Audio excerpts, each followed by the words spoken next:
Hello everyone, welcome to the next video of C programming.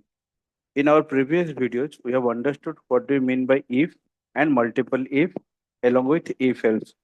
Also, we have seen some examples of those concepts. Okay. In this video, we'll see some more programs by using if else. Okay. So this particular video is meant for clearing your concepts and also the approach how we will write the programs by using if else. So we'll solve four problems along. Although there are number of problems you can write down by yourself, but let us discuss these four problems so that you will have an overall idea how to use the concept of if else. Okay. So the first question is all about check a number is odd or even. Okay. So you have to focus on writing the program to whether a number is odd or even. So before writing the program, let us analyze. That means you have to enter a number, suppose 5.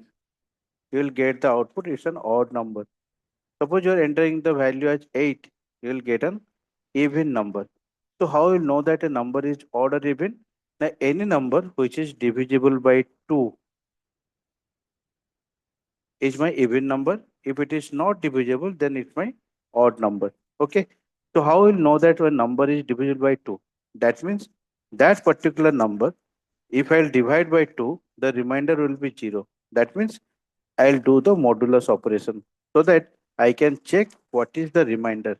If the remainder will come as 0, that means it is an even number. If the remainder is not 0, that means it's an odd number. Okay. So let us write.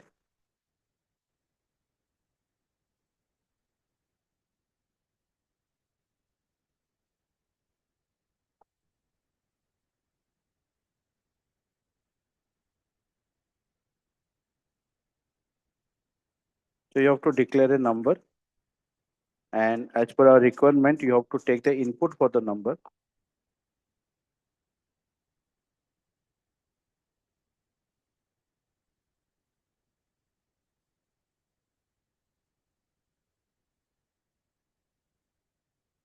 You have to give the condition here. Number modulus 2 equal to 0. This is what the condition we need to provide. Okay, that any number you are entering, it will be modulus by 2. If the remainder will come 0, that means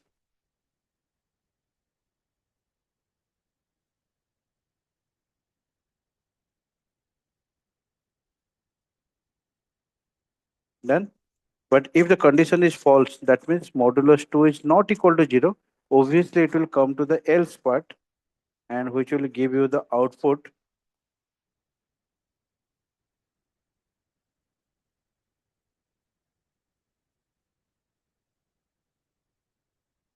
Okay, simple program. So let us save the file and run it.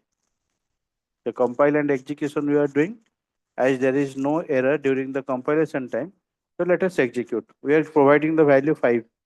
5 is an odd number. Okay. Run once again.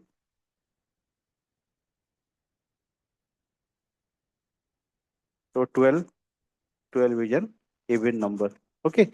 So the simplest concept how to use if and else, you have to provide a condition in if. On the basis of its output, either true or false, the block will be decided which block is going to be executed. Okay. Hope you have understood this particular program. So let us go to the next question. So my next question is, you have to check a character is vowel or consonant. Okay. So as per our knowledge in English, that A, E, I, O, U, these are my vowels. The rest of the characters are my consonants. Okay.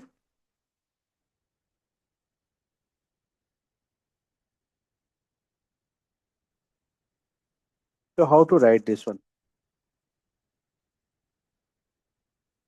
So we'll start with the header file.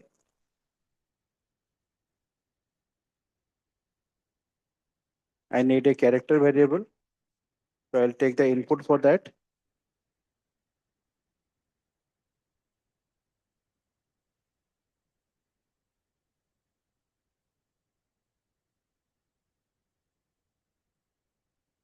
So we'll need the format specifier C.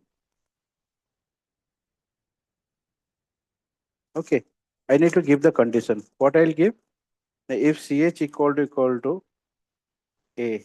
So this is how we'll compare the character constant. Already we have discussed in one of our videos wherever you have written regarding the constants. So character constant will always be enclosed with single quote. Okay. So one character can be a or b or c or d. That means one character cannot be all. So that's why you have to use your or operator. Okay. So ch equal to e or equal to I or O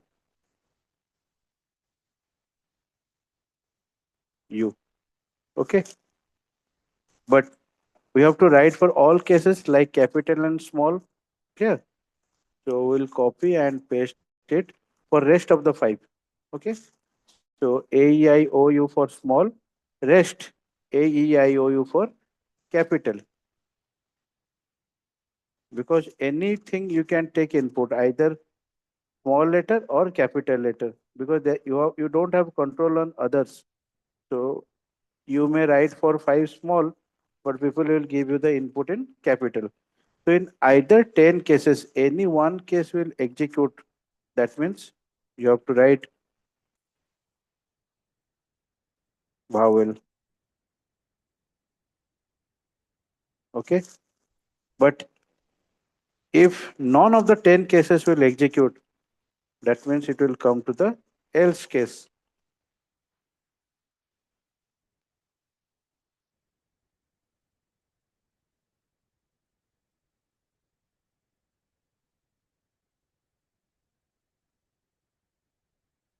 Understood? Very simple.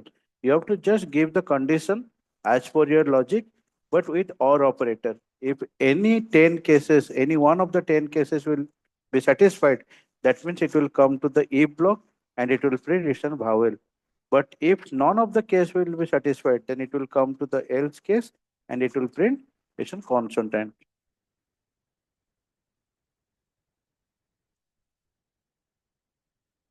Okay. So let us execute this one. Compile and execute. There is no error in compilation time. So it is asking for a value. Okay. So I'll give letter S. So S is consonant. Okay. Now run again. Suppose I am writing I. I is a vowel. Okay. Very simple programs. Just go through the examples, execute by yourself. You will understand how I am writing this if and else. Okay. Once you'll execute one or two programs, you will be very much familiar with the syntax. Okay. Now going to the next question, find the floor and ceiling of a floating point number. This is something conceptual. Let us understand. 2.6 is the number. Okay. So you can normally check ceiling means the upper value, floor means the lower value. Okay. So 2.6, the lower value, the floor is my 2. The ceiling is the 3, the next round of value. Okay. If you will take 3.75, so what will be the ceiling value? Now obviously 4. What will be the floor value? This is the 3. This is for positive numbers. For negative numbers, minus 2 to 2.6. Minus 2.6, what is the lower value?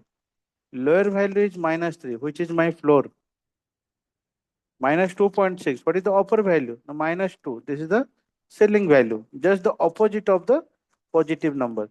Similarly, minus 3.75, what is the lower value? Lower value is minus 4. That is the floor one. What is the upper one? Minus 3. That is my ceiling value. Okay. So that means in this particular program, first of all, we have to check whether the number is positive or negative. If it is positive, the logic will be something different. If the negative, the logic will be something different. Okay. So let us write this one.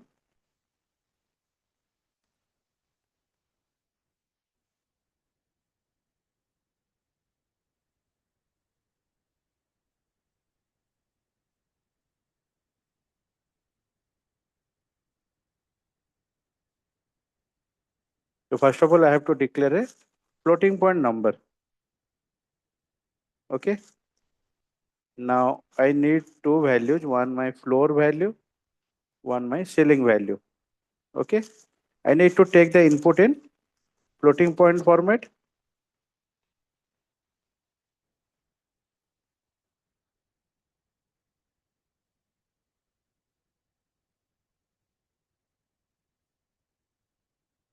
So F.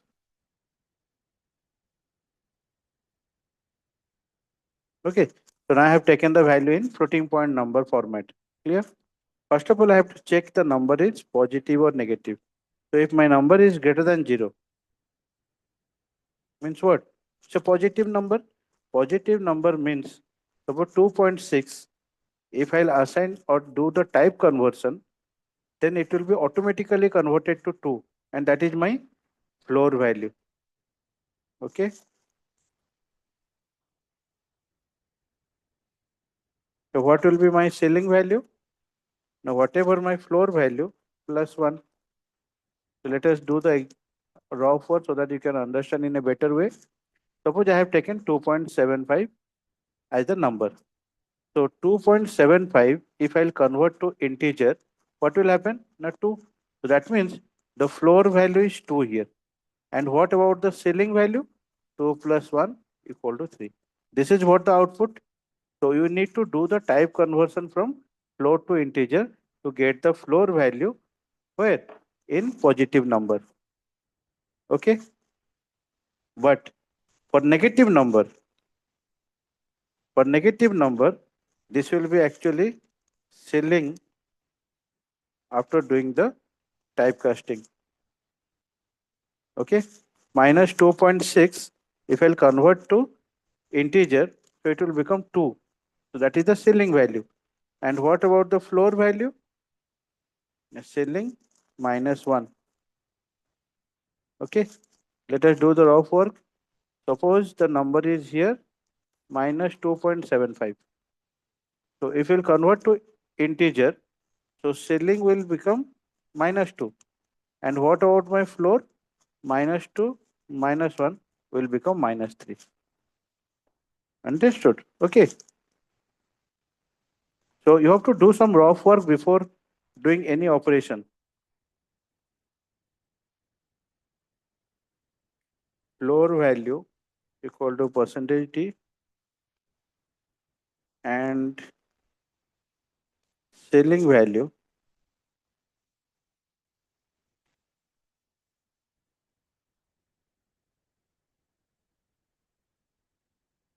equal to percentage T.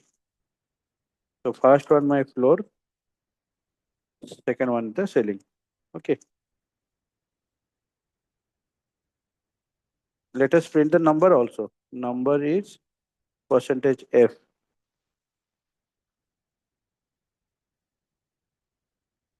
Number. Okay. So we have just printed the details of that number. Clear?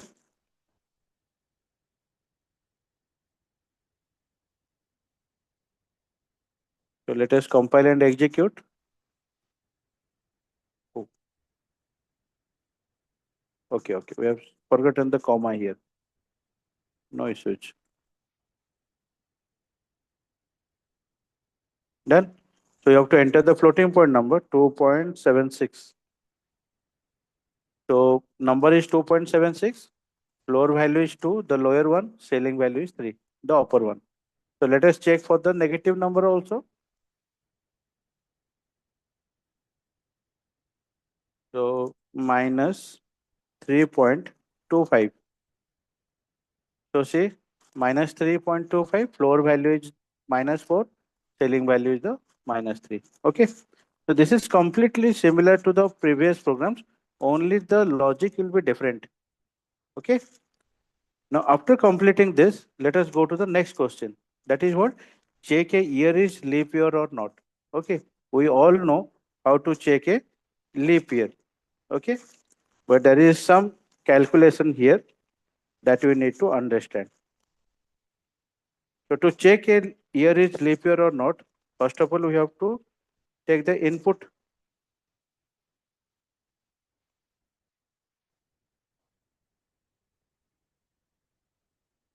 So you have to take the year as input.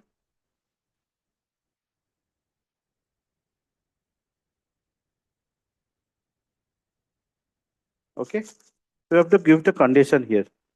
How to check? Year modulus 4 equal to 0. But remember, this is not the only case that you have to consider. Okay. The year must be divisible by 0, but the year must not be divisible by 100. I'll tell you one year number which is divisible by 4, but that's not be leap year, because one more condition needs to be satisfied. That year must not be divisible by 400. Sorry, 4 by 100. Okay. But if this is happening, one more condition is also there.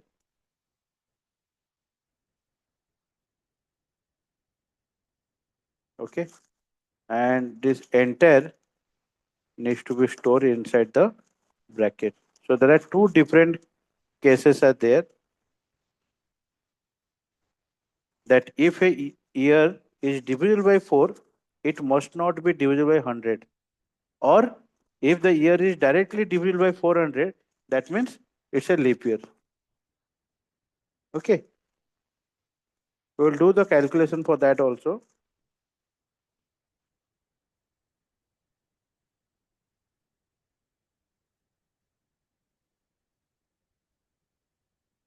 If this condition is not satisfying, it will come to the else case.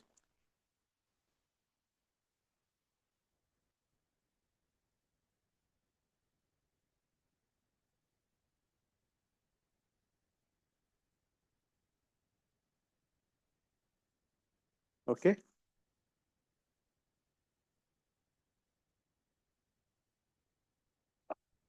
So first of all, let us check.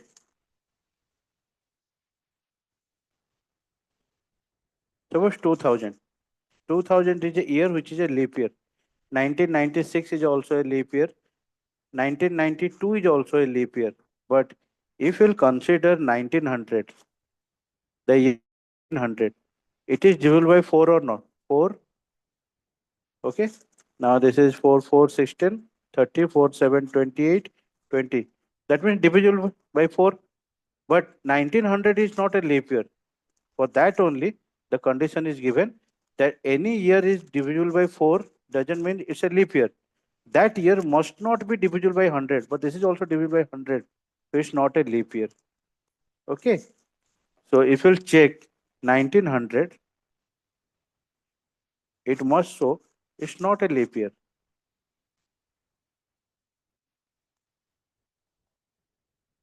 See, 1900 is not a leap year. So you have to consider many factors to check one year is leap year or not.